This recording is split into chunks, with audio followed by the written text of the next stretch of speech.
지난주에 디도서까지 했고요. 오늘 이제 빌레몬서를 하려고 하는데요. 디도서까지는 이제 저희가 소위 말해서 이렇게 목회서신이라고 말씀을 드렸고요. 그래서 디모데와 디도에게 어떻게 교회를 이끌어갈 것인가에 대한 말씀과 또 교회에서 또 직분을 맡은 사람이 무엇을 해야 하는가에 관한 말씀을 저희가 같이 나눴고요. 지난주에 장로님, 목사님, 권사님, 집사님 이런 직분에 대해서 얘기를 나눴어요. 그죠? 목사만 너무 힘든 이렇게 기준을 하지 말고 다 우리 힘들게 가자 뭐 이런 얘기 했던 기억이 나고요. 복에 대해서 얘기를 나눴던 것 같아요. 그죠? 복이란 뭘까?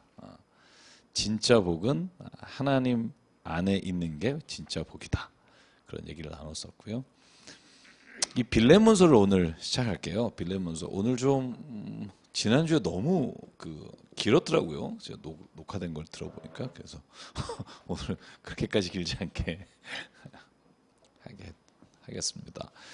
자, 빌레몬이라고 하는 사람 여러분 아시겠지만 이 옥중서신입니다. 그래서 제가 나눠드린 거 읽으셨겠지만 빌레몬 개인에게 보내는 유일한 편지입니다.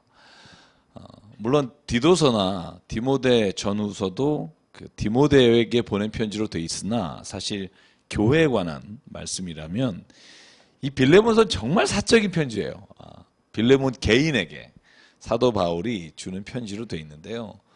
이걸 읽다 보면 뭘 느끼게 되냐면 일단 말하는 건 쉬워요. 그죠? 너 이렇게 살아라. 이렇게 사는 게 옳다. 근데 이 말하는 걸 행동으로 지킨다는 건 참 쉽지 않잖아요. 근데 빌레몬서는 읽다 보면 그런 느낌을 받아요. 바울이 여태까지 말했던 걸 하나의 집약해서 보여준다. 이런 마음을 가지고 있다는 걸 이렇게 살고 있다는 걸 이렇게 보여준다는 확신이 들어요. 그래서 오늘 빌레몬서를 읽으면서 저희가 그런 얘기를 좀 나누면 좋겠고요. 서로 인사는 좀 하셨나요? 네. 네, 주의 이름 축복합니다. 네, 사랑합니다. 인사 좀 하죠. 네. 네. 저도 잘 먹었는데 안 해서. 네. 빌레몬서. 오늘 제가 나눠드린 거 잠깐 볼게요. 현존하는 바울 서신 중에요. 가장 짧아요. 가장 짧아요. 딱 한 장입니다. 그리고 자신이 가지고 있는 그리스도 공동체 또 교회관에 대해서 자기가 어떻게 실천하고 사는지를 잘 보여주는 서신서다 이렇게 말할 수 있고요. 이 성경에 나오는 빌레몬서에 나오는 주인공이 있죠. 누구죠? 오네시모. 아마 여러분이 이 본문 너무나 잘 알고 있을 테니까요. 이 오네시모는 빌레몬에게 있었던 노예 혹은 종으로 알려져 있고요. 어떠한 연유인지 모르지만 오네시모가 빌레몬으로부터 도망가서 로마에서 바울을 만났습니다. 바울이 어디에 있었냐면 빌레몬서 읽어보면 감옥 안에 있을 때 자기의 제자가 됩니다. 물어보니까 여차여차해서 빌레몬에게 있었던 노예였구나. 그래서 사도 바울이 다시 빌레몬에게 편지를 써서 오네시모가 너의 손에 있다가 도망한 것으로 알고 있는데 오네시모를 좀 용서해 다오. 그런 편지 내용을 쓰고 있습니다. 그래서 이 오네시모라는 사람이 어떻게 보면 이 편지 안에서는 아주 중심적인 인물이고요. 빌레몬은 이 오네시모를 어떻게 받아들일 것인가에 대한 이야기를 하는 대상이고요. 그 뒤에 보면 이 빌레몬이라고 하는 사람은 골로새 교회 교인이었을 확률이 크다라는 생각을 해요. 왜냐하면 골로새 교회에 등장하는 인물들이 이 빌레몬서에 등장하는 인물들과 거의 매칭하는 사람들이 많고요.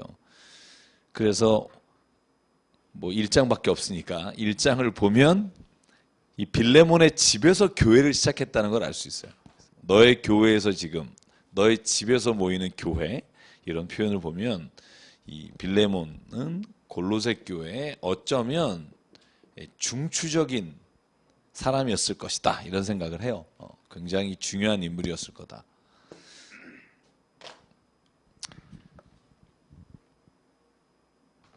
그리고 좀 뒤를 보면요. 기록 연대를 보죠. 바울이 투옥 중이었던 건 확실하고요. 투옥 중에 열거하고 있는 내용들을 봤을 때 빌립보서보다는 조금 더 먼저 쓰였고, 그렇지만 다른 디모데나 디도서보다는 그 이전에 쓰였을 것이다. 그래서 61년에서 62년이라고 하지만 여러분 제가 말씀드리지만 이건 뭐 거의 추정이고요. 저희가 정확히 알 수는 없습니다. 다음 페이지 한번 볼게요. 서신의 특징. 제가 말씀드린 대로 고로새 교회 굉장히 중요한 사람이고요. 바울의 영적인 아들이다 이렇게 표현해요. 그리고 성도들을 사랑했으며 본이 됐다 이런 표현들이 나오고요. 우리가 본문 읽어가면서 자세히 보면 알 것 같고요. 그래서 바울은 오늘 빌레몬에게 아주 개인적인 서신을 씁니다. 여러분 요즘은 참 이런 재미가 없잖아요. 편지 쓰는 재미 이렇게 그죠? 편지 써보신 지 얼마나 되셨어요? 저는 한 생일 카드 외에는 지금 편지 써본 게 굉장히 오래된 것 같아요. 혹시 편지 잘 쓰시는 분 있으세요? 부부간에 편지 잘 쓰시는 분 있던데 우리 교회 때만 되면 쓰시는 분 있더라고요. 그래서 저한테 막 자랑하시더라고요. 그 아내 되시는 분이. 역시 여긴 별로 없으신 걸로 제가 그렇게 이해하도록 하겠습니다. 전 빌레몬서 읽으면서 굉장히 제가 기억이 나요. 한 3년 전에 4년 전인가 이 본문을 가지고 같이 이렇게 성경 통독했던 기억이 나는데 빌레몬서를 할 때마다 느끼는 게 뭐냐면 참 바울의 마음은 이런 거구나. 저도 오늘 그런 걸 느꼈으면 좋겠어요. 바울이 진짜 이걸 지향하는 사람이구나 이런 거죠. 그래서 오늘 바울의 자기가 교회를 향해서 이렇게 한 얘기뿐만 아니라 오늘 개인적으로 이 문제를 해결해가는 방법을 배웠으면 좋겠어요. 그러니까 굉장히 그래서 제가 여기다 이렇게 써놨어요. 어플리케이션이다. 그러니까 어떻게 적용했는지를 보여주는 아주 굉장히 좋은 말씀이다. 이런 생각을 하고요. 1절부터 25절 짧으니까요. 우리 같이 일단 1절부터 3절 같이 읽어볼게요. 자, 시작. 그리스도 예수를 위하여 갇힌 자 된 바울과 및 형제 디모데는 우리의 사랑을 받은 자요 동역자인 빌레몬과 자매 아비아와 우리와 함께 병사된 아키뽀와 내 집에 있는 교회에 편지하노니 하나님 우리 아버지와 주 예수 그리스도로부터 은혜와 평강이 너희에게 있을지어다. 아멘. 이 패턴은 아주 전형적인 편지의 패턴이고요. 여기에 이제 나오는 사람들의 인물을 보면 아비아라는 여인이 나오죠. 이 여인이 누군지는 잘 몰라요. 여기만 나오기 때문에. 그런데 아마 빌레몬 다음에 나오니까 아내일 수도 있다라고 추정하기도 하지만 알 수 없고요. 여러분 아키뽀라는 사람 들어봤죠? 저희 같이 얼마 전에 했던 사람입니다. 여러분 골로새서 4장 17절에 보면 아키뽀에게 이렇게 사도 바울이 권면해요. 주 안에서 받은 직분을 이루라 이렇게 돼 있어요. 삼가 이루라 아마 이렇게 돼 있을 거예요. 그래서 아키뽀가 아마 복음의 최전방에서 이렇게 복음을 전하는 사람이 아니었을까. 그래서 그 아키뽀를 설명했던 그 사람을 오늘 빌레몬에게 같이 인사하는 거고요. 내 집에 있는 교회에 편지한다. 그러니까 아마 빌레몬의 교회에서 골로새 교회를 시작하거나 모이고 있지 않았나 이런 생각을 하고 있고요. 제가 골로새서 할 때 여러분 기억나세요? 바울이 세우지 않은 교회 골로새서 교회입니다. 바울이 고린도 교회도 개척했고 에베소 교회도 개척했고 거의 모든 교회를 개척했지만 골로새 교회는 사도 바울이 개척하지 않았으나 자생적으로 세워진 교회일 것이다. 제가 추정하는데 아마 빌레몬이 거기에 결정적인 역할을 하고 있을 거라고 보고요. 그래서 그런 인물들에게 오늘 이제 편지를 하는 겁니다. 자, 4절부터 7절을 보면요. 여러분 이제 우리가 쉽게 보면 오늘 이 성경은요. 바울이 아쉬운 소리 하는 성경이에요. 굉장히 아쉬운 소리 하는 거예요. 참 이렇게 좀 해줄래? 이런 얘기를. 근데 그런 편지를 쓸 때 처음에 빠지지 않아야 되는 게 있어요. 뭐죠? 네? 네? 예수를 위하여 그죠? 감사 또 굉장히 착하시네요. 그렇죠. 칭찬을 먼저 좀 해주고 난 다음에 그 다음에 자기가 이제 필요한 걸 얘기를 하는 거예요. 그래서 빌레몬에게요. 이 칭찬을 아주 최고급의 칭찬을 3가지를 해요. 첫 번째가 뭐냐면 4절 한번 볼까요? 자, 이제 4절은 내가 너에게 기도할 때마다 항상 하나님께 감사하고 기도할 때 너에게 말하는 것은 하고 이제 첫 번째 5절이 뭐냐면 네가 주 예수와 및 모든 성도에 대한 내 사랑과 믿음이 있음을 들음이니. 이걸 우리가 이제 수사학적이나 이렇게 문학 비평을 하다 보면 요 본문이 이제 앞뒤에 매칭되는 단어들이 있는데요. 그게 쉽게 보면 주 예수에 대한 너의 사랑과 모든 성도에 대한 거꾸로 했네요. 주 예수에 대한 믿음과 모든 성도에 대한 사랑이 너에게 있다는 걸 내가 들었다. 첫 번째 칭찬이에요. 네가 하나님 예수님을 정말 잘 믿고 있고 또 모든 성도를 사랑하고 있다는 걸 들었다. 6절 같이 읽을까요? 시작. 이로써 내 믿음의 교제가 우리 가운데 있는 선을 알게 하고 그리스도께 이르도록 역사하느니라. 보세요. 그러니까 네가 믿음으로 교제하는 걸 통해서 막 선한 것이 드러난다는 거예요. 선한 것을 보게 된다는 거예요. 그리고 그리스도께 그 모든 선한 일을 통해서 다 이렇게 인도해 가는 거다. 너의 하는 일이 지금 그렇다는 거예요. 굉장히 칭찬이죠. 세 번째 칭찬 볼까요? 7절 시작. 형제여 성도들의 마음이 너로 말미암아 평안함을 얻었으니 내가 너의 사랑으로 많은 기쁨과 위로를 받았노라. 사도 바울 개인적으로 또 칭찬하는 거죠. 성도들의 마음이 너로 말미암아 편안해졌다. 그리고 내가 너의 사랑 때문에 기쁨과 위로가 넘친다. 저는요 이게 사도 바울이 빌레몬에 관한 칭찬 3가지지만 제 개인적으로 한 그리스도인이 받게 되는 칭찬 중에 최고의 칭찬인 것 같아요. 너의 믿음이 주 예수에 관한 믿음이 확실하고 또 성도에 대한 사랑이 확실하고 그리고 네가 성도들에게 교제하는 걸 통해서 선한 일들이 일어나고 그걸 통해서 그리스도께서 그것에 통해서 역사하시고 또 나에게뿐만 아니라 성도들이 너로 말미암아 평안함을 얻었다. 여러분 좀 이런 말을 들었으면 좋겠습니다. 우리 장로님 때문에 우리 교회 모든 교우들이 평안하고 그 다음에 우리의 모든 하는 일을 통해 하나님의 선한 것들이 드러나고 그것으로 예수께서 역사하시는 것들 흔적들이 나타나고 사실 교회는 그런 공동체잖아요. 그걸 지향하는 공동체라고 저는 믿고요. 그것들이 깨진 이유가 뭘까? 이제 오늘 이 말씀을 보면서 한번 생각해 봤으면 좋겠고요. 자, 이제 그렇게 칭찬했어요. 그럼 이제 원래 하려고 한 말이 있죠. 8절, 9절, 10절. 원래 하려고 하는 말 같이 읽을게요. 시작.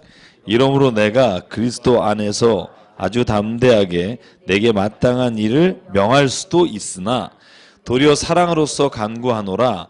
나이가 많은 나 바울은 지금 또 예수 그리스도를 위하여 갇힌 자 되어 갇힌 중에서 낳은 아들 오네시모를 위하여 내게 간구하노라. 아멘. 자, 이제 사도 바울이 원래 하려고 하는 얘기들이 드러나죠. 첫 번째 뭐냐 하면 재밌는 표현이 있어요. 뭐냐 하면 내가 이 일을 너한테 명령할 수 있다는 거예요. 왜냐하면 이게 당연한 거니까 그리스도 안에서. 여기 단어가 command라고 돼 있어요. 영어로. 내가 너를 이렇게 강권적으로 억지로 하게 할 수 있는데 내가 너한테 그렇게 안 하겠다는 거예요. 그리고는 어떻게 한다? 사랑으로서 간구한다. 여러분 간구한다라는 단어가요 재밌어요. 헬라어로 하면 여러분 파라클레오라는 단어인데 파라클레오라는 단어가 뭐냐면 파라클레이토스가 성령 그죠 보혜사 곁에서 이렇게 뭐 칼레오 부른다 혹은 곁에서 우리가 뭐 중보한다 혹은 곁에서 뭐 한다 하는 분이라잖아요. 그 성령의 뜻인데 파라칼레오라는 단어를 써요. 그러니까 너에게 이렇게 간절하게 영어 성경에 어필한다고 돼 있어요. 내가 너에게 진짜 부탁하는데 간절하게 어필하는데 네가 이 오네시모를 좀 받아다오. 여러분 제가 여기 주목하자고 하는 단어가 뭐냐면 내가 너에게 명령할 수도 있는데 간구한다라고 되어 있어요.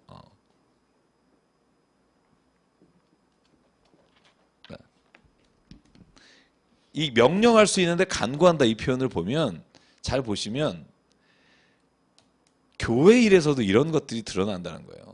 교회에서도. 그러니까 어떤 교회 보면 그러잖아요. 하나님이 시켰으니까 해라.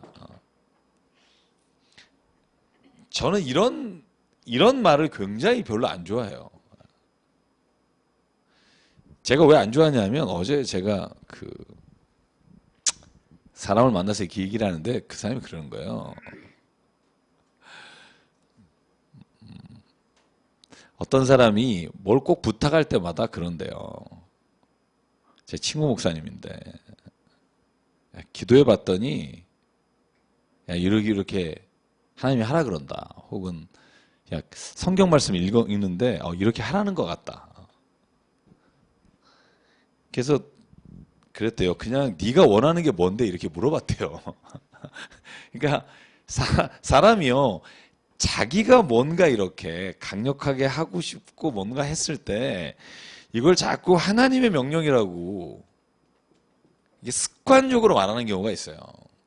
근데 진짜 그럴 수 있죠. 뭐 기도하는 가운데 진짜 하나님이 내게 막 이렇게 가슴을 막 이렇게 막 치셔서 막 이렇게 하게끔 하시는 게 있을 수 있지만 우리가 들어보면 이게 진짜 자기가 뭔가를 하고 싶은 건데 이걸 자꾸 하나님의 이름으로 무언가 이렇게 남에게 부탁하거나 남에게 명령하는 도구로 쓰는 때 이게 드러난다는 거예요.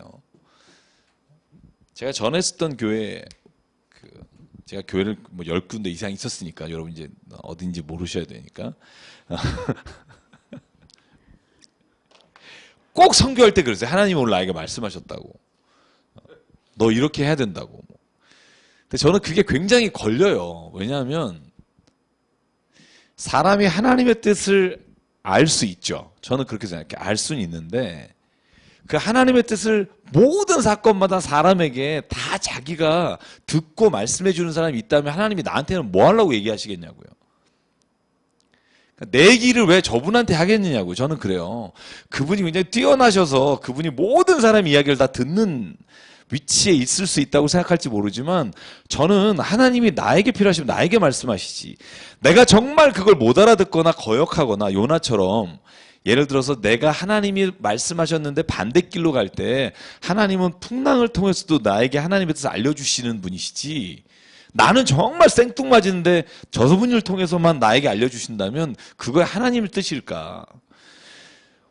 저는 이 하나님의 뜻은요. 그래서 항상 두 가지가 같이 맞아야 돼요. 여러분 기억하세요? 사도행전 10장 제가 고넬료하고 베드로 이야기할 때 그죠? 고넬료가 하나님이 응답을 주실 때 요바에 있던 베드로에게도 하나님께서 말씀해 주셨고 베드로가 이게 뭐지 하고 집에 들어갔더니 띵동 하면서 고넬료가 보낸 사람들이 우리의 백부장께서 당신을 좀 오라고 하십니다 할 때 베드로가 떠오르죠.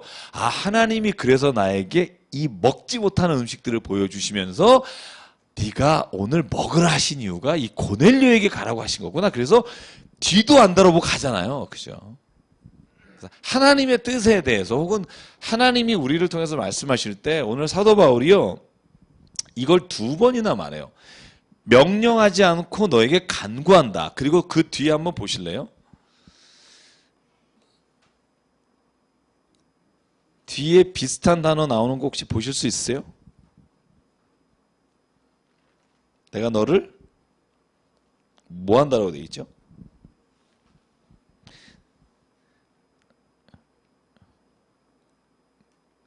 자의라는 말 찾아보셨어요? 네. 네. 14절에 한번 같이 읽어보시죠. 시작.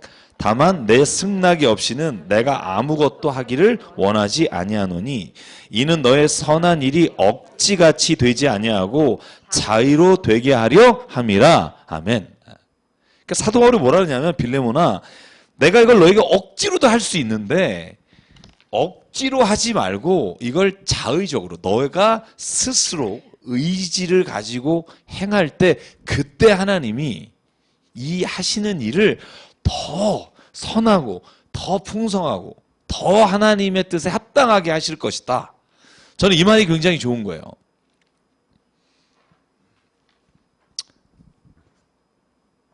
여러분, 그래서 예수께서 하신 말씀 기억하세요. 첫아들이, 큰아들이 있고 둘째 아들이 있는데, 야, 너 이거 해라 그럴 때 큰아들은 네 하고 안 오고, 둘째는 아 싫어요 그리고 그 일을 했다. 그죠? 첫 번째 큰아들은 자기가 자의적으로 한 게 아니라 아빠가 시키니까 하겠다 그러고, 그저 자기 안에는 그게 없는 거죠. 이걸 내가 왜 해야 되는지. 근데 둘째는 못 하겠다 해놓고 집에 가 보니까 괴로운 거죠. 아, 엄마, 아빠가 힘드실 텐데, 내가 그러고 가서 이제 하는 거죠. 그죠?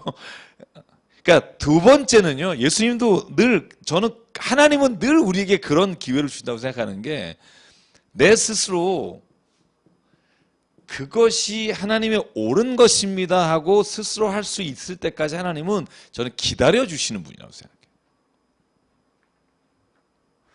저는 모세 부르실 때 보세요. 출애굽기에. 저 같으면 너 그만둬 이럴 거예요. 저는 만약에 한 2번 얘기하다가 모세야 내가 너를 쓰겠다 할 때, 내가 누군지 알아요 뭐 이러면서, 내가 너와 함께 한다니까. 날 말 못해서 안 돼요. 그러니까 내가 너 형 아론을 너에게, 나 진짜 나 못한다니까. 그러니까 네 오른손에 있는 게 뭐냐, 던져라. 던졌더니 잡아라 그랬더니 뱀이 됐다, 지팡이가 되자. 그래서 하나님 난 진짜 안 된다니까요. 그러니까 저는 그때 야 그만둬. 너 하지마. 너 다음에 한다면 너 죽어 막 이런 제 마음에서 무려 7번이에요. 자세히 보면. 그죠? 크게 보면 5번인데.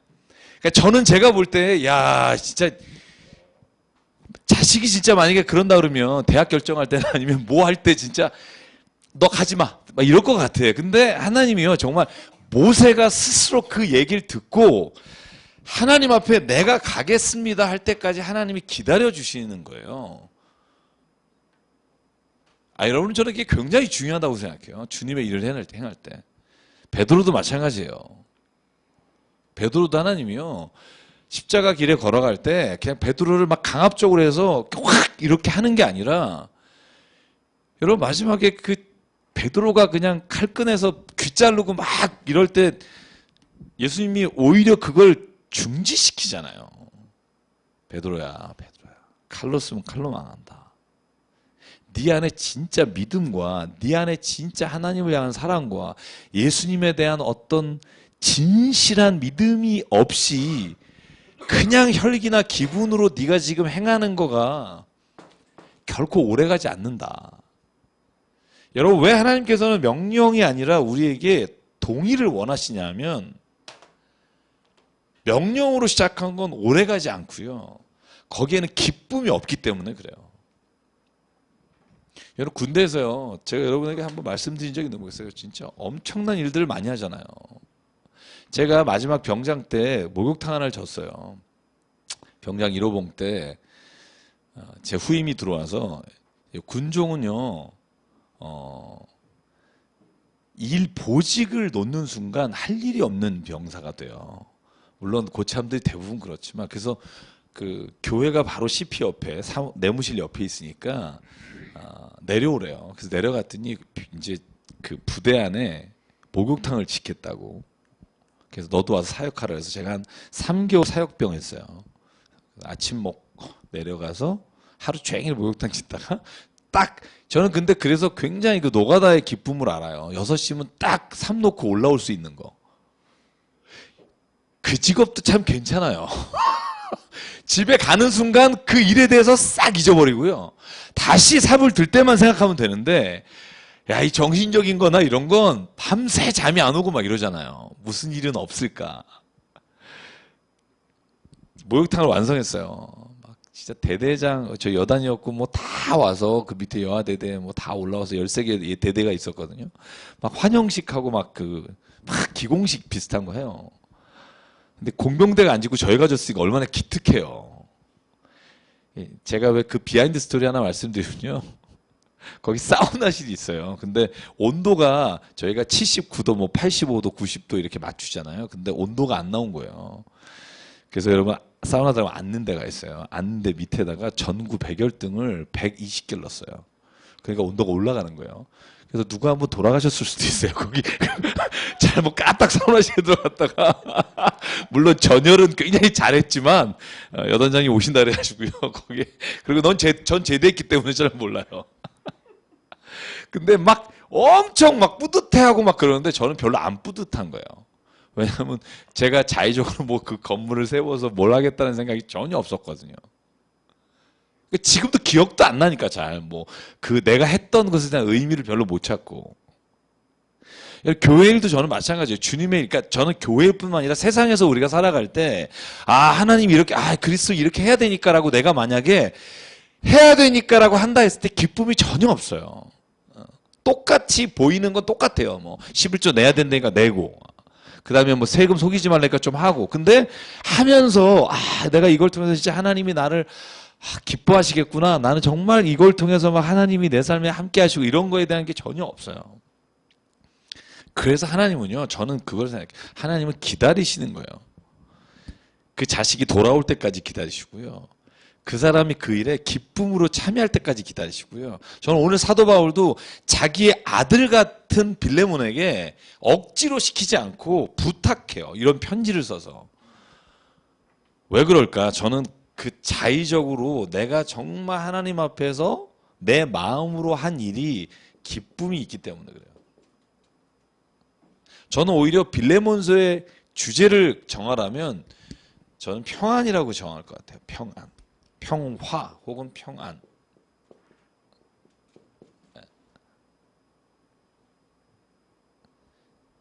내가 자의적으로 하잖아요. 똥 푸는 일도 기뻐요. 여러분 제가 부활절에 저희 인천에 갔잖아요. 그때 갔다 와서 이렇게 반응들이 굉장히 다양해요. 인천에 그 노숙자 거기 쪽방촌 청소하고 왔잖아요. 근데 저는 그런 생각해요. 결단하고 혼자 이렇게 결단하고 하나님의 일이니까 가야지라고 그렇게 마음을 먹었을 때는요. 그 유한낙스 한 5통 6통 저 옷 2벌이 다 망가졌어요. 겉에 있던 게 유한낙스가 묻어서 이 파란색 위에 걸쳤던 게 아예 그냥 하얗게 됐더라고요. 내가 만약 기쁨으로 하면 그 일도 기뻐지는데요. 내 안에 그게 기쁨으로 내가 스스로 결정해서 가지 않은 게는요. 다시 그런 기회가 오면 안 가고 싶어요. 왜냐하면 힘들었기 때문에. 그러니까 저는 뭐 꼭 그 일을 해야 그리스도인이다 그런 게 아니고요. 모든 일이 그래요. 그래서 사도 바울이 이 이야기를 다 하고 난 다음에요. 너가 이 모든 일을 행하고 난 이후에 네가 평화를 얻기 위해서다. 평안을 얻기 위해서다. 이런 말씀을 뒤에 사도 바울이 빌레몬에게 하고 있는 걸 보게 돼요. 자, 볼까요? 그러면 내가 너에게 명령할 수 있는데 오늘 간구한다. 갇힌 중에 낳은 아들 오네시모를 위해서 내게 간구한다. 또 한 번 간구란 말 쓰죠. 자기를 위해서가 아니라 내가 오네시모를 위해서 너에게 간구한다. 저는 이 말이 굉장히 마음에 와닿고요. 사도 바울은 자기가 아쉬운 게 있어서 지금 부탁하는 게 아니라 오네시모를 위해서 부탁하는 거예요. 자, 그 다음에 11절부터 14절을 보면 자, 보실래요? 같이 한번 읽을까요? 시작. 그가 전에는 내게 무익하였으나 이제는 나와 내게 유익함으로 내가 그를 돌려 보내노니 그는 내 신복이라. 그를 내게 머물러 있게 하여 내 복음을 위하여 갇힌 중에서 내 대신 나를 섬기게 하고자 하나 다만 내 승낙이 없이는 내가 아무것도 하기를 원하지 아니하노니 이는 너의 선한 일이 억지같이 되지 아니하고 자의로 되게 하려 함이라. 그러니까 여기는 뭐 그런 거예요. 그가 나의 신복이다라는 이 번역이요. 원어에 보면 my heart예요. 그러니까 그는 내 진짜 심장 같은 사람이다. 얼마나 중요하게 여기는지 보는 거예요. 사도 바울이 이 오네시모를 향해서 그는 내 심장 같은 사람이다. 그러니까 노예였던 자가 로마에 와서 도망자로 살다가 예수님을 영접하고 사도 바울과 함께 그 일에 매여서 진짜 그 일을 기쁨으로 감당하는 걸 보고 말하는 거예요. 그는 내 심장 같은 사람이니까 오늘 빌레몬아 그 사람을 용서하여 다오. 네가 좀 받아주면 안 되겠니? 이런 표현을 하는 거고요. 자, 그 다음에 15절 한번 같이 읽죠. 시작. 그가 잠시 떠나게 된 것은 너로 하여금 그를 영원히 두게 하려 함이니. 여기만 15절만 하고 한번 보자고요. 이 15절은요. 여러분 잘 보세요. 15절을 가만히 읽으면 무슨 내용이에요? 지금 오네시모가 빌레몬을 그죠? 도망친 거죠. 떠난 거죠. 그런데 지금 사도 바울이 오네시모를 지금 그에게 보내는 거예요, 다시. 그러니까 예전에 있었던 사람이 도망갔다가 지금 다시 왔는데 지금 그걸 사도 바울은 어떻게 해석하냐 하면 잘 보세요. 여기서부터 사도 바울의 해석이에요. 그 사건에 대한. 네가 예전에는 그죠? 그가 떠나게 된 것은 영원히 너와 함께 하기 위한 것이다. 여러분 이걸 빌레몬이 동의할지 안 할지는 몰라요. 만약에 빌레몬이요 그거 날 말이야 배반하고 떠났으니까 내 눈에 밟히면 죽는다 막 이런 생각 가지고 있다면 지금 사도 바울이 하는 해석이 굉장히 마음에 걸릴 거예요. 그죠? 야 그가 널 떠난 건 그가 하나님 안에서 영원히 너와 함께 하기 위해서 하나님이 그를 잠깐 떠나게 하신 거다. 저는요 여기서 지금 나누고 싶은 얘기 초점이 뭐냐면 내게 일어난 사건을 해석할 때 있잖아요. 이걸 어떤 관점으로 볼 거냐. 제가 늘 말씀드리죠. 이게 신앙이라고. 지금 내게 닥친 고통, 불행. 제가 월요일 날이요. 한 2시간 반, 3시간 교회 좀 이렇게 새로 오신 분하고 막 상담했어요. 3시간. 너무 힘든 일을 당한 거예요. 너무 힘든 일들을 계속해서. 제가 들으면서 그런 생각이 들었으니까요. 이거 어떡하지? 어떡하지? 막 이런 생각. 근데 제가 뭐라고 말씀드렸냐면요. 자매님, 그 일을 한번 신앙의 눈으로 한번 보자고. 이 일은 돌이킬 수 없고 이 일은 지금 내 손을 떠난 일이고 그런데 지금 내가 이 일을 신앙적으로 어떻게 보느냐가 이 일이 내게 어떤 의미를 갖는지를 결정하게 될 거라고. 하나님께서 이 일을 만약에 나에게 이것을 통해서 하나님을 만나게 하시는 기회라면 교회를 한 번도 안 나가 보신 분이라 하나님을 만나게 하시는 기회라면 이 일은 그 어떤 일인지 모르지만 여러분 잘 모르시지만 그 일은 하나님 안에서 내 삶을 변화시키기 위한 하나님의 도구였다고 볼 수 있고 만약에 내가 그 문제를 바라볼 때 내 인생은 저것 때문에 지금 망쳤다. 이렇게 보기 시작하면 그 일은 나에게 영원히 나 자신을 나쁜 길 혹은 원하지 않는 길, 인생에서 실패하는 길로 끌고 간 가장 기억하고 싶지 않은 일이 될 거라고. 결국 과거 일 자체는 아무 영향력을 내게 줄 수 없지만 그 일을 어떻게 보느냐는 당신의 생각과 관점이 그 일을 바꿀 수 있는 유일한 방법이라고. 저는요, 이게 다만 그분의 문제가 아니라 저희 모두의 삶에서 매일 일어나는 일이라고 생각해요. 여러분 안 좋은 일 있으세요? 혹은 뭐 내 자식 혹은 내가 하는 일, 뭐 모든 일 가운데 안 되는 게 있어요? 그럼 저는 그렇게 봐요. 전 제 자신이 오늘 사도 바울의 말씀처럼 그렇게 보면서 살려고 애를 써요. 이 일은 하나님께서 나는 잘 모르지만 이 일을 통해 나에게 하나님이 계획하신 일이 분명히 있을 거다. 나는 그거를 기대한다.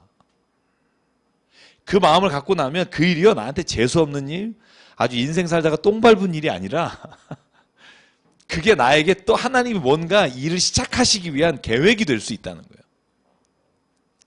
그러니까 그건 아무도 모르는 거예요. 그리고 그 결과는 누구도 알 수 없기 때문에 이건 내가 선택하는 거예요. 결정하는 거예요. 나는 이렇게 보겠습니다라고 결정하는 거예요. 전 하나님 앞에서 이런 결정들을 매일매일 하는 것 같아요.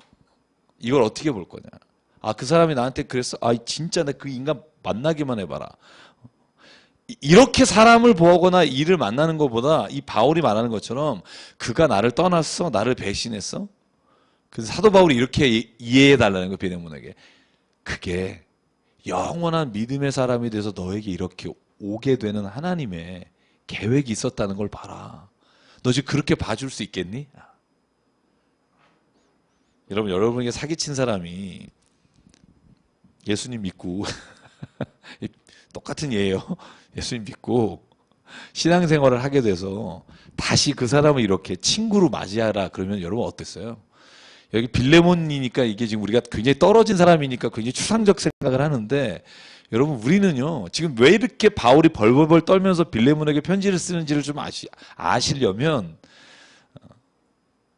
자에게 손해를 끼친 사람, 그 사람을 예수님 믿고 진짜 이 사람 신실하게 됐으니까 이 사람에 대해서 네가 다시 한번 생각해 볼 수 있겠냐 할 때 여러분은 어떻게 하겠나는 걸 한번 생각해 봤나요? 쉽지 않다는 거죠.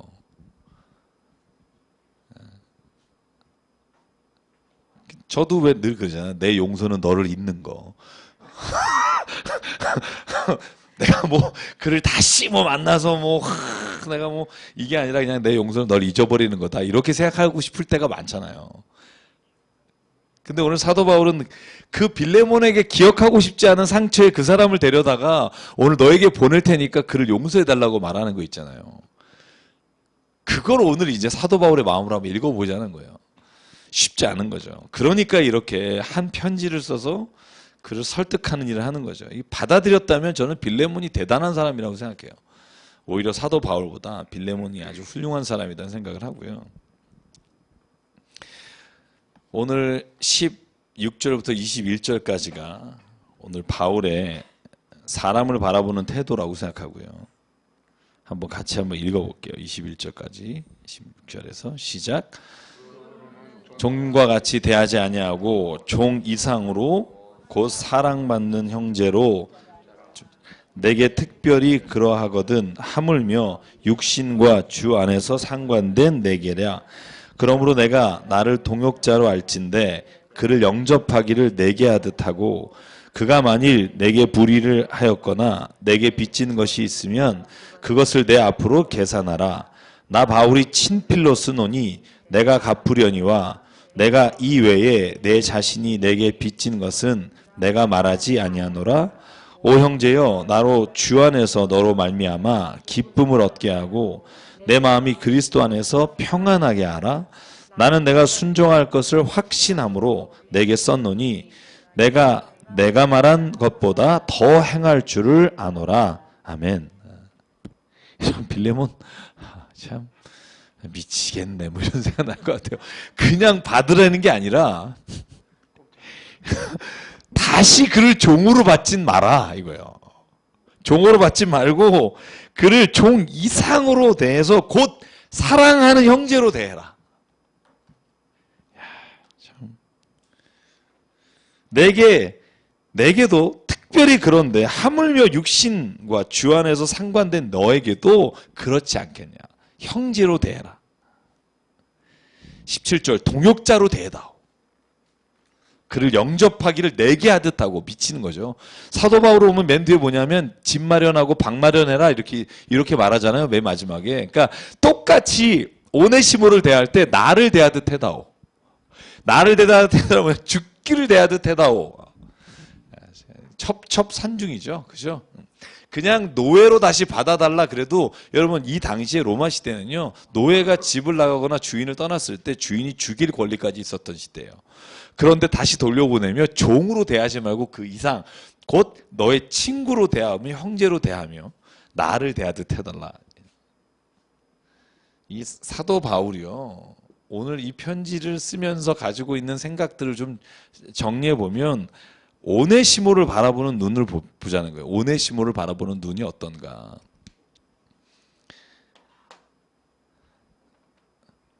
사도 바울은 오네시모를 바라볼 때 그가 빌레몬의 소유가 될 수 없다고 생각한 거예요. 여러분, 사도 바울은 노예가 종이 없었어요. 그 당시에 다 노예가 있는 시대였고요. 로마 시대. 여러분, 우리가 세상을 살아가면서 삶의 그 존재 방식이라고 하죠. 우리가 살아가는 데서 기준이 있잖아요. 그걸 뭐로 삼아야 되느냐 할 때 바울은 우리에게 말하는 거예요. 그 사람, 생명, 그것이 가장 존귀한 가치가 있다는 걸 여기라는 거예요. 제가 요즘 그 예전에 읽었던 에릭 프롬이라는 사람이 쓴 책을 다시 읽었어요. 왜냐하면 제가 책을 하나 샀어요. 뭐냐면 싸우는 심리학이라는 책을 샀는데 그 책이 에릭 프롬에 관한 책이더라고요. 그래서 옛날 책을 이렇게 놓고 다 한번 읽어보면서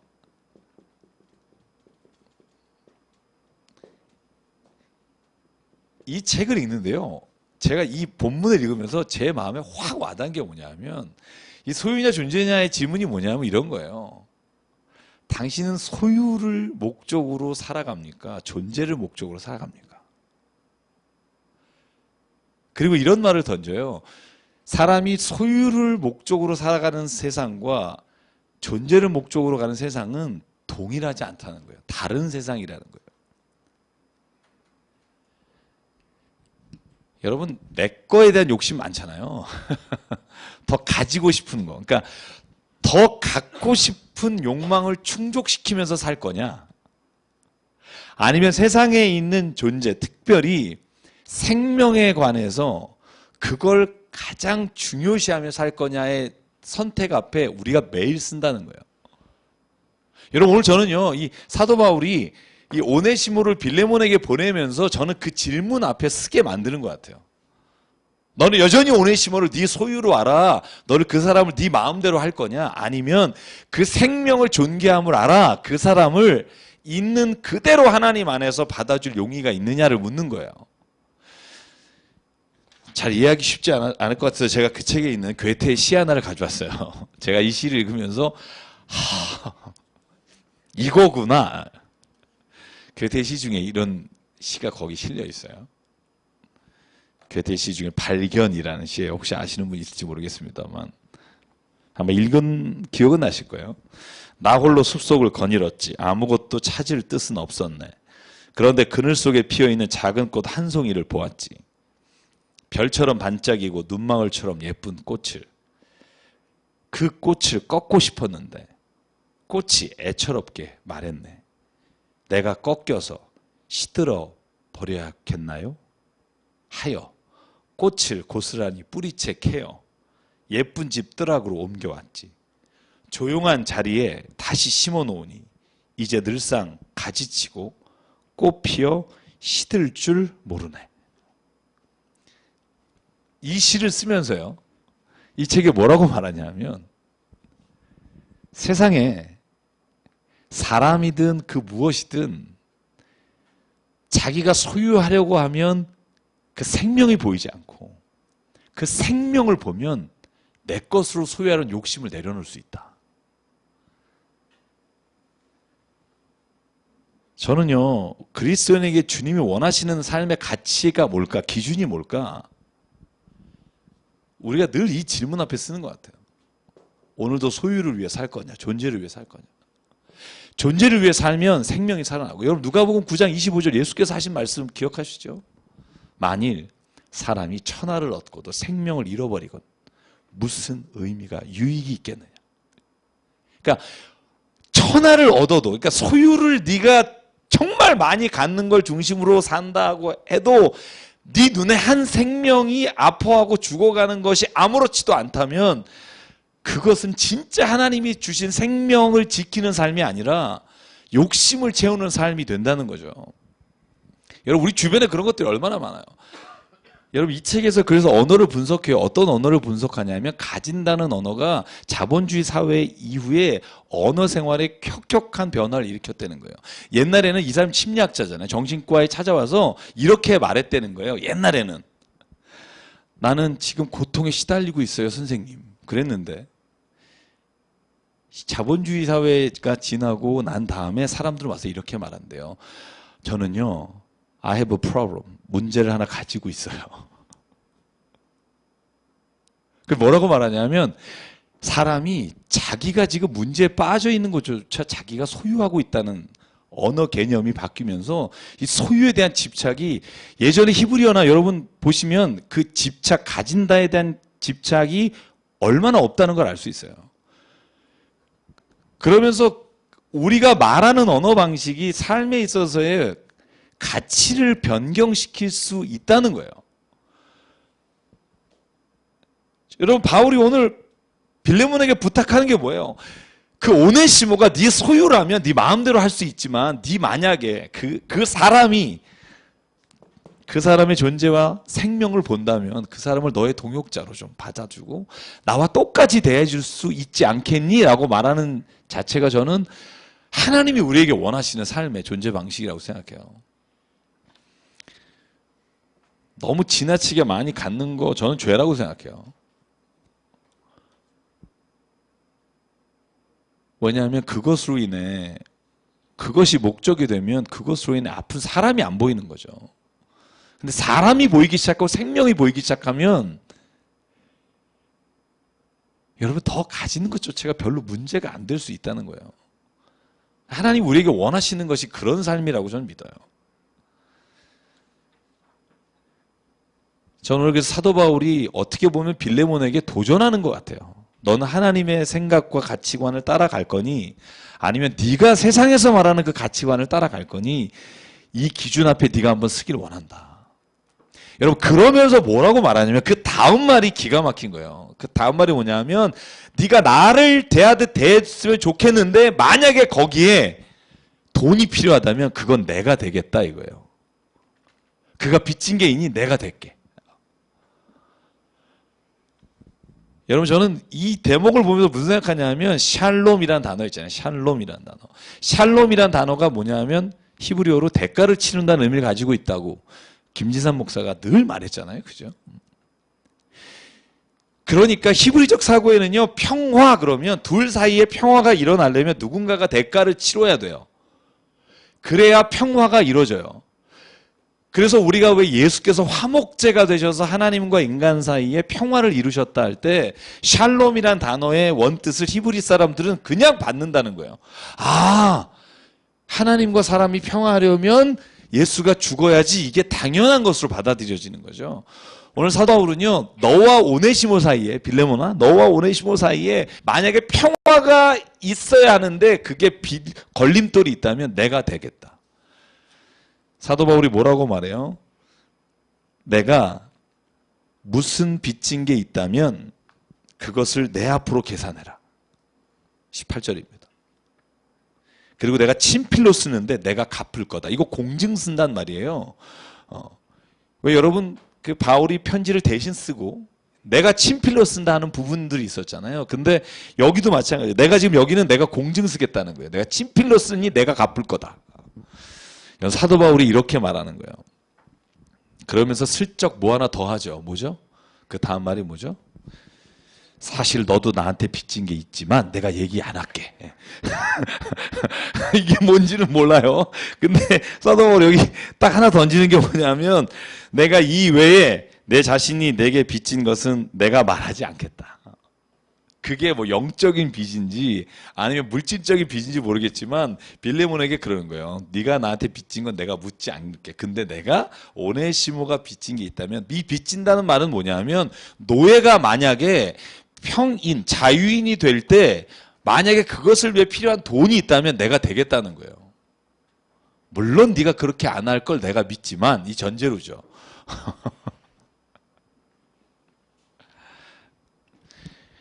여러분 우리도 교회 안에서나 우리가 살아가는 세상에서요. 바울이 말하는 그 일을 행해야 합니다. 행함이 있어야 합니다. 집에서요. 그 십자가는 내가 지겠다. 누구와 누구 사이에 뭐가 필요한가? 그럼 내가 지겠다. 그냥 선언하세요. 선언.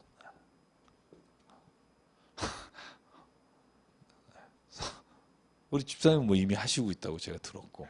네. 네. 사도 바울이 말하는 거예요. 그리스도인의 사명이 뭐냐? 내가 있는 자리에서 화평을 이루기 위해 대가를 치르는 일을 우리 그리스도인이 하자.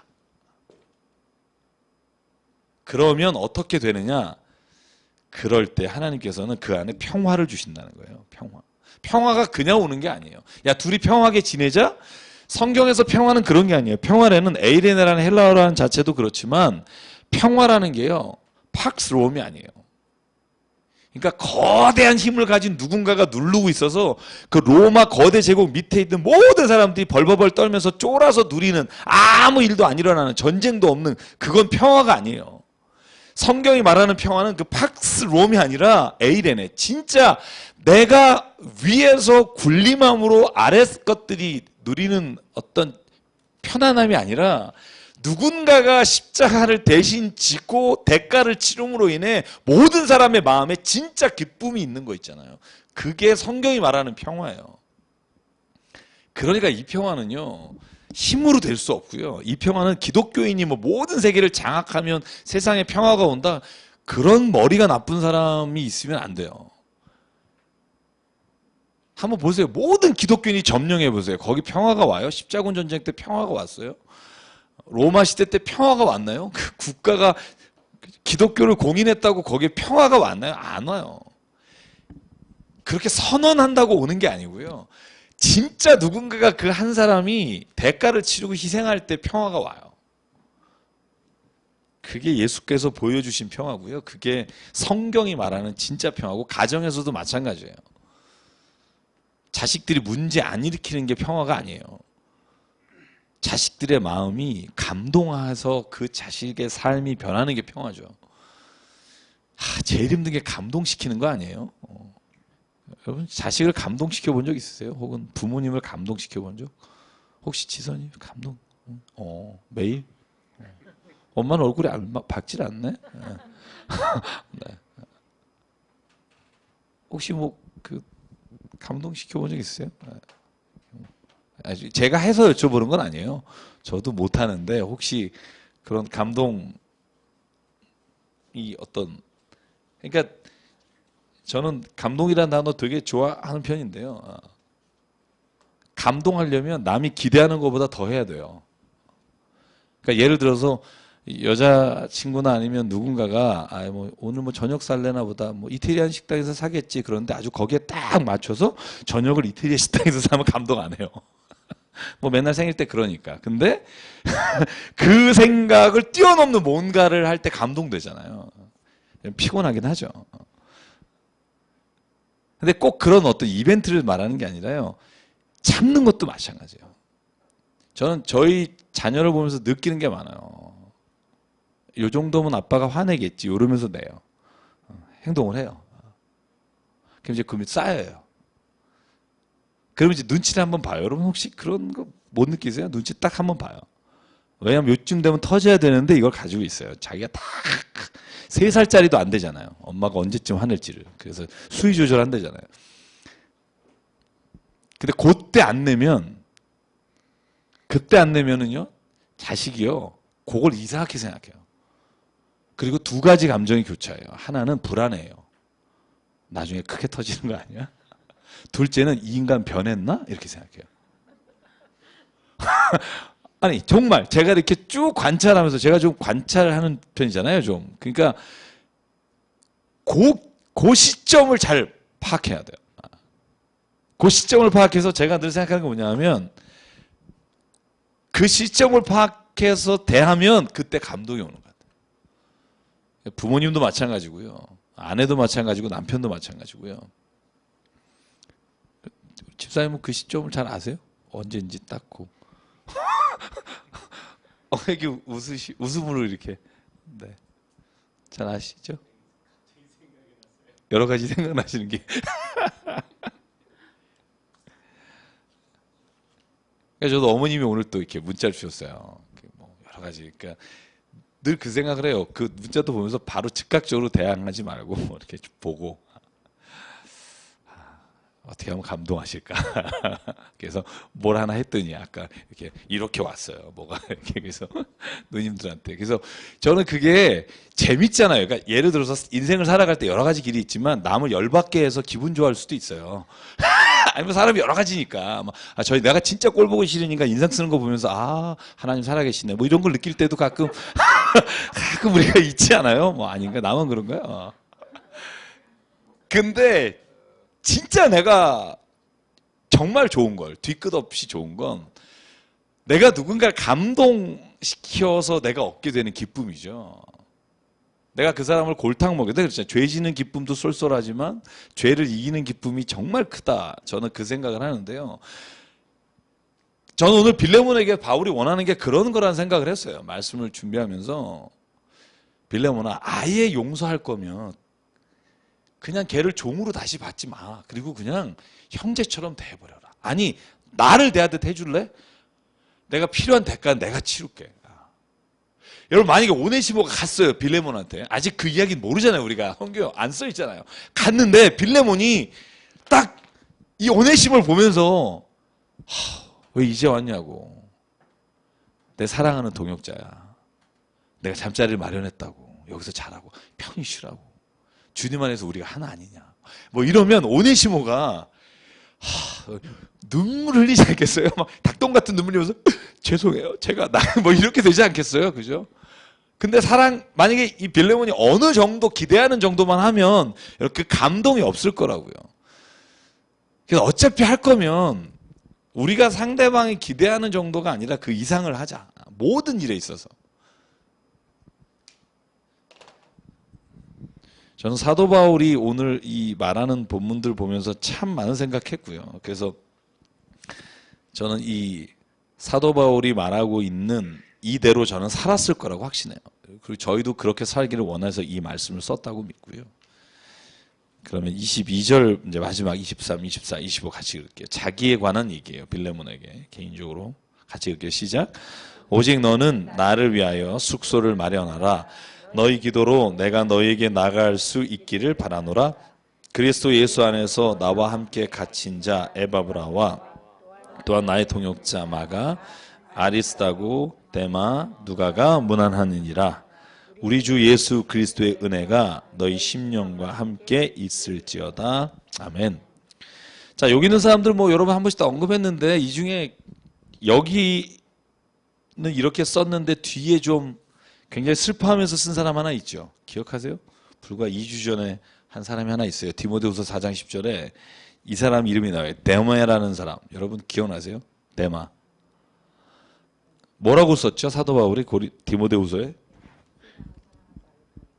그죠? 세상을 사랑하여 나를 버리고 데살로니가로 떠난 데마. 그러니까 이 빌레몬서가 먼저 쓰였잖아요. 디모데후서가 후에 쓰였고. 데마가 같이 사역하다가 세상을 사랑해서 떠난 거죠.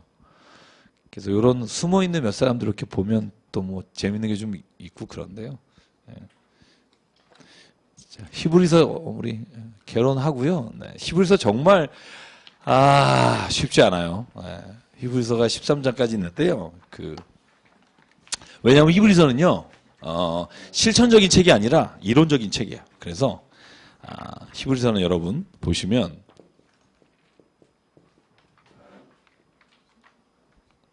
오늘 개론만 하고 마치고 저희가 1장 조금 맛보기만 제가 중간중간 이 히브리서 가지고 있는 특징만 설명할 때 보고 오늘 마칠 텐데요. 히브리서는요 특징이 뭐냐면 저자가 없어요. 그리고 받는 사람도 없어요. 발신자 수신자가 없는 편지예요. 내가 누구에게 쓴다고 없어요. 다짜고짜 그냥 예수님 얘기 나와요. 그래서 기본적인 편지 형식을 갖고 있지 않아요. 그래서 우리가 서신서라고 말하지 않아요. 서신서는 저희가 히브리서는 서신서일 수도 있고 서신서라고 불리긴 하지만 수신 발신이 없기 때문에 어떤 일에 관한 특정한 사건을 가지고 쓰고 있다고 볼 수가 없어요. 그래서 보시면 동기나 목적도 알 수 없고요. 읽다 보면 히브리서는 딱 하나에 있어요. 뭐냐? 예수님 누구시냐? 제가 에베소 할 때 예수님이 누구신지에 대한 거, 그죠? 골로새서에 대해서 예수님이 누구신가에 대한 거 앞부분에 3장까지 중에 1장에 그거 나와 있는 걸 말씀드렸는데 히브리서는요, 예수님이 누구신가가 거의 전체에 흐르는 주제예요. 히브리서 11장, 12장 여러분이 아시는 거, 믿음은 바라는 것들이 실상이고 보지 못하는 것들의 증거니 히브리서 11장에 시작하는 본문부터 알잖아요, 우리가. 그죠? 히브리서 12장은 지난주에 제가 설교한 본문이고, 기억은 안 나시겠지만 1절부터 8장까지 했고요. 그래서 10장까지가 예수님이 누구신가라고 보시면 돼요. 여러분, 우리가 예수님이 누구신가 할 때 가장 쉬운 설명 중에 하나가 있어요. 이 원칙을 따라서 지금 대충 가요. 그게 뭐냐면 예수님의 직분을 말할 때 저희가 이렇게 말해요. 예수님은 왕이시며, 예수님은 제사장이시며, 예수님은 선지자시자. 그렇죠? 이 삼중직을 다 했던 사람, 우리가 왜 여러분 기억하세요? 사무엘상에 이 삼중직을 다 감당했던 사람이 한 사람 있었다, 그런 얘기를 드렸죠. 왕이 있기 전에 사무엘이에요. 그죠? 사무엘이 왕이 있기 전에, 사울을 세우기 전에 왕과 같이 있었고, 그때는 선지자도 있긴 있었으나 선지자와 같이 그가 사울이 제사 드릴 때 그 곁에 가서 그 드리는 제사를 주관하기도 했고요. 그래서 왕이며 제사장이며 선지자 역할은 했지만, 여기서 히브리서에서 말하는 예수님은 이 땅에 왕으로 오시고 대제사장이시며, 그래서 여기에 보면 여러분 멜기세덱의 반차 이런 말이 나와요. 반차라는 말이 참 저는 지난주에도 제가 어떤 교우분들하고 얘기했는데요. 우리 개역 개정 성경을 빨리 바꿔야 되는데 이 반차라는 말 우리 바꿔서 요즘은 개역 개정을 좀 바꿨는데요. 그러니까 개역 개정에도 청년들이 이해 못하는 단어가 너무 많아요. 그래서 멜기세덱의 족보 혹은 멜기세덱의 후손, 그 뒤를 따라간다 이런 뜻이고요. 그래서 예수님은 참 선지자이시고, 그걸 히브리서가 1장부터 쫙 설명하는 거예요. 예수님이 누군가. 1장에는요, 여러분 보시면 알겠지만 천사보다 높으신 분이고 천사의 경배를 받으실 분이고 그 발등상도 감당하지 못하는 분이 예수님이시다 이거예요. 발등상이 뭔지 아세요? 여러 번 나오는데 발등상이 뭐죠? 그러니까 이게 문제예요. 개역개정이 발등상 그러면 어른도 모르는데 이걸 청년들이 성경을 읽기가. 그래서 내년부터 세번역으로 바꿀까 생각하는데 참 세번역도 지금 고민이 많습니다. 이 발등상이 보면 보통 그런 거예요. 발을 올려놓는 상이에요. 발을 올려. 그러니까 발등상도 감당치 못한다 그러면 예수님이 그 발을 올려놓은 것도 감당치 못할 정도로 천사보다 높으신 분이다. 이런 표현할 때 발등상. 사도행전에도 나오고 시편에도 나오고 계속 누가복음에도 나오고 이 시편의 말씀이 계속 반복해서 나와요. 발등상 이런 표현이 나오는데요. 자, 좀 더 볼게요. 기록연대 알 수 없습니다. 다만 예루살렘 멸망 전이다. 예루살렘이 멸망한 지 언제죠? AD 70년. 그죠? 로마의 티투스 장군이 8월 26일이죠. 쳐들어와서 예루살렘 성을 멸망시키는 그 이전 것일 거다. 왜냐하면 히브리서에는요, 예루살렘 성전이 무너진 이후에 나오는 표현들이 있습니다. 그래서 예루살렘 멸망 전일 것이다. 그것까지 정도. 그래서 한 68년 뭐 이건 정말 저희가 잘 모르고요. 어쨌든 68년, 70년 사이라고 하는 기준은 거기에 있습니다. 저희가 마가복음을 AD 70년 바로 직전이라고 보는 이유도 마가복음 13장에 마지막 종말에 관한 이야기가 나올 때 너희가 그것이 겨울에 일어나거나 여름에 일어나지 않도록 기도하라. 그런 단어들이 나와서 그래요. 왜냐하면 티투스 장군이 쳐들어왔을 때가 여름이기 때문에.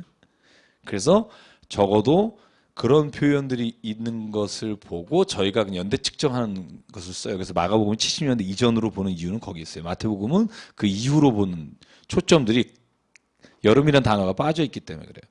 그래서 여러분 우리가 뭐 제가 그런 자세한 건 설명하지 않지만 아마 그런 입장에서 히브리서가 연대 측정을 하면 그럴 것이다. 여러분이 그렇게 알면 될 것 같고요. 기록 목적 6장 10장을 보면 이제 제가 아마 이 6장 10장에서 설명해야 될 게 굉장히 많지만 배교한 사람이 많았다는 걸 전제로 하는 성경이에요. 그리스도인이었다가 예수를 부인하고 떠난 사람들의 말이 굉장히 험하게 나와요. 그는 회개도 다 다시 구원에 못 이른다. 이런 표현들이 무슨 의미일까? 제가 아마 칼빈이랑 알비안이랑 이렇게 성경을 보는 시각이 좀 다른데 제가 여러분한테 그걸 좀 말씀을 드릴게요. 그래서 오늘 이 히브리서는 가장 중요한 핵심이 뭐냐면 배교한 사람들에 대한 경고성 메시지가 있다는 거예요. 기록 목적에 보시면. 그 두 번째는 뭐냐면 유대교보다 기독교가 훨씬 더 중요하고 우월하다. 그것을 히브리인들에게 설명하는 형식으로 되어 있어요. 그래서 70인 역본을 쓰고 있어요. 헬라에 능통한 자가 썼다는 건 저 앞에서 썼고요. 세 번째는 뭐냐면 이방인 기독교도들에게 신앙에 대해서 설명하기 위해서 쓰인 것이죠. 그래서 읽어보면 예수님이 누구신지 무엇을 하셨는지 거기에 대한 이야기들이 굉장히 많다는 거예요. 넘어갈게요. 이 페이지 보시면 특징이 있어요.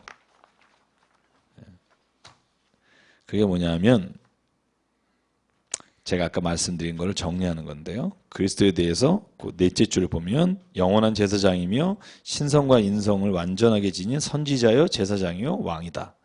제가 그건 아까 말씀드렸고요. 구조 보면 세 가지 정도 가능해요. 예수 그리스도의 우월성, 그러니까 예수 그리스도의 선제성이라고도 해요. 요한복음 1장처럼 그죠? 태초에 말씀이 계시나 그 말씀이 하나님과 함께 하셨고 여기도 마찬가지예요. 하나님 우편에 앉아 계시면서 모든 것을 다스리고 통치하시면서 창조하실 때부터 계셨고 마지막 심판하실 때까지 오시는 분. 예수님에 관한 이야기가 계속 나오고요. 대제사장이신 예수님의 이미지가 10장까지 계속되고요. 마지막에는 실천적으로 너희가 그러면 무엇을 할 것인가? 믿음의 주 온전케 하신 예수를 바라보라. 그죠? 믿음으로 노아는 믿음으로 아브라함은 믿음으로 이삭은 그렇게 나오는 부분들이 있죠. 그래서 믿음에 관한 말씀이에요. 근데 히브리서는요, 진짜 좀 읽어오지 않으시면 읽어와도 사실 이렇게 따라오기 쉽지 않은 부분들이 좀 많아요. 그래서 좀 쉬운 버전을 보셨으면 하는 생각이 있어요. 쉬운 버전. 뭐 여러분 인터넷 가면 너무 많으니까 새 번역이든 현대인의 성경이든 우리말 성경이든 쉬운 버전을 한번 읽고 오시지 않으면 지금 개역개정 버전 갖고는 참 힘들어요. 쉬운 버전은 너무 의역을 해놔서 원본의 뜻과 조금을 다룰 수 있기 때문에 저희가 추천하진 않으나 이해하기 어려운 본문을 읽을 때는 그게 훨씬 나을 때가 있어요. 자, 오늘 여기까지 하고요. 네, 질문 받을게요. 혹시 뭐 읽으시다가 질문이 있으신지. 지난주에 뭐 1시간 30분을 했더라고요. 그래서 뭐 혹시 없어요? 뭐 뭐든지 좋습니다. 지난주처럼 뭐 축복은 복은 받아야 되나 안 받아야 되나 이런 것부터 시작해서. 젊은이들이 이제 주로 그런 표현을 많이 쓰거든요. 성경을 왜 읽을까?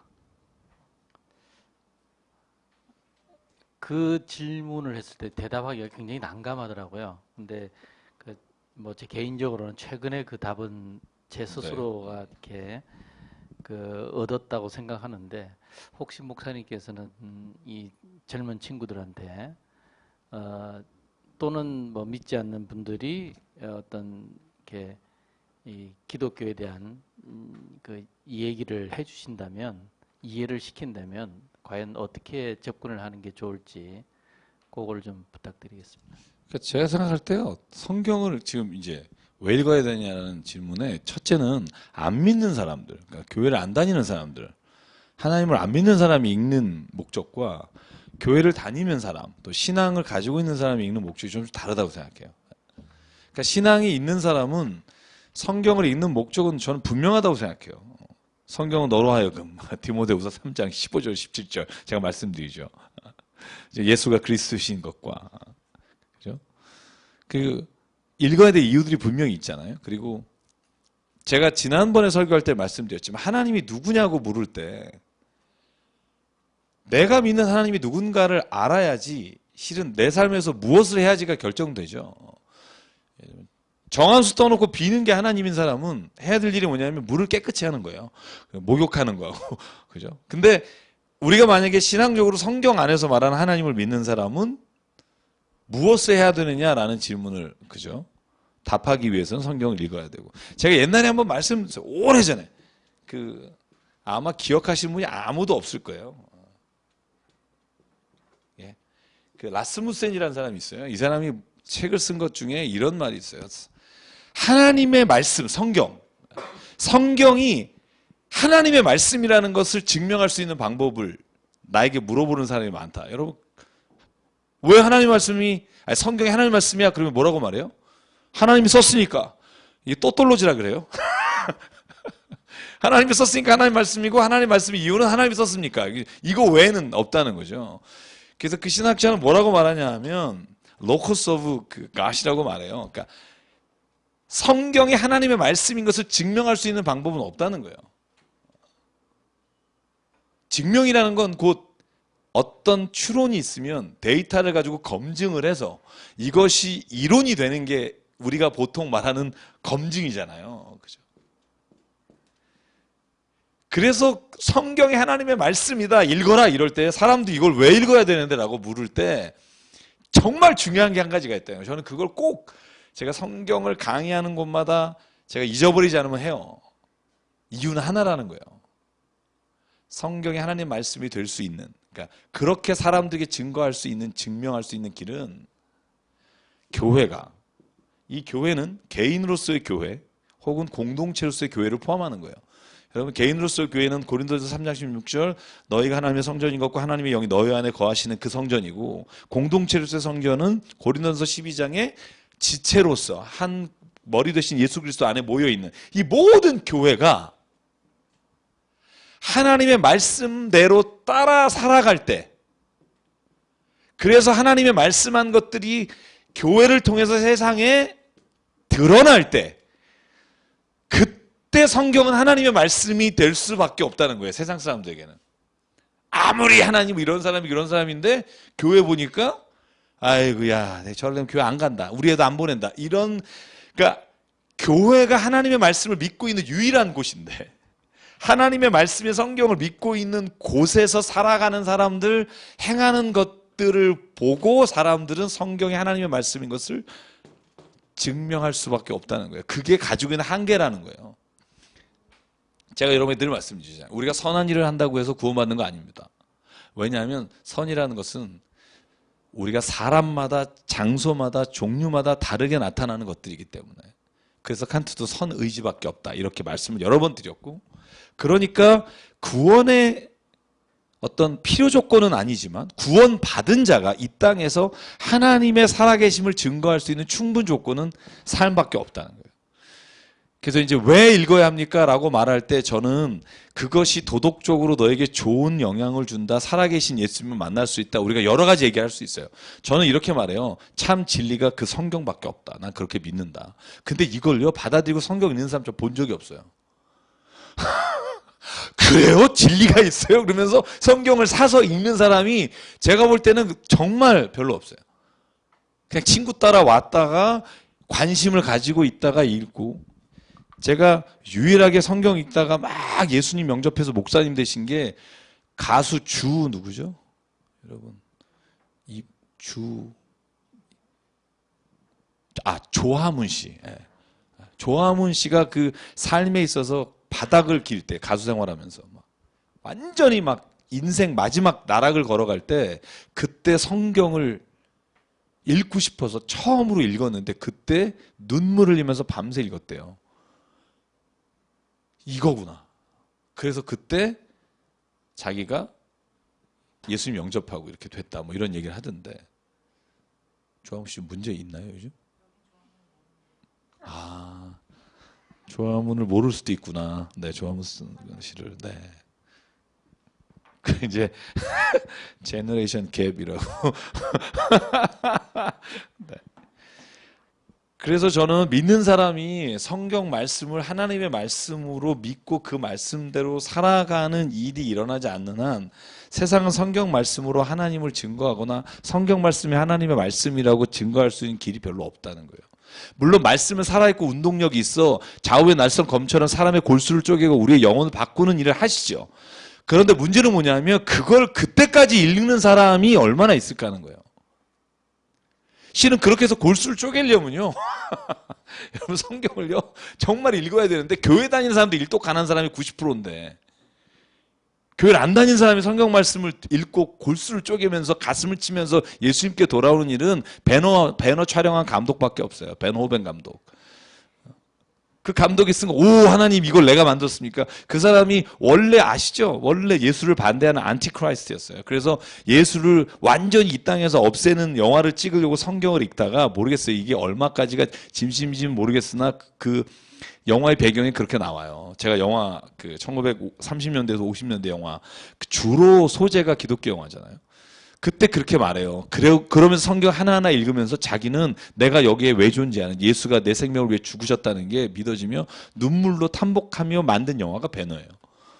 그러니까 그렇게 특별하게 정말 그래서 제가 늘 말씀드리잖아요. 여러분 주변에 적그리스도, 여러분을 막 핍박하는 교회를 싫어하는 사람이 있다면 저는 그 사람이야말로 전도될 확률이 크다고 봐요. 왜냐하면 그 사람들이 기가 막히게 성경을 많이 알아요.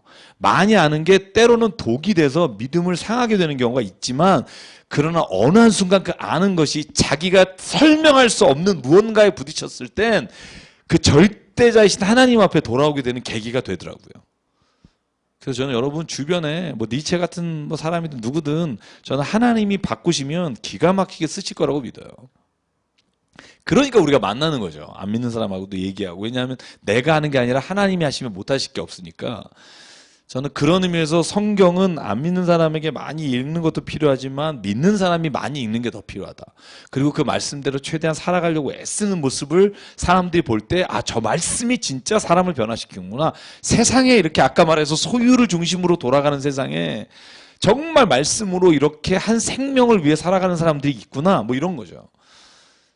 그래서 저는 네, 뭐 제가 좀 왜 흥분했는지 모르겠네요. 네. 그래서 저는 좀 성경 말씀을 저희가 많이 읽자. 그래서 그 말씀이 내게 등경이 되어 내 앞을 비추며 살아가면 좋겠고요. 그렇습니다. 네, 뭐 약간 질문하라 그래서 해준 것 같지만 감사하고요. 잠깐 기도하겠습니다. 기도하실 때 오늘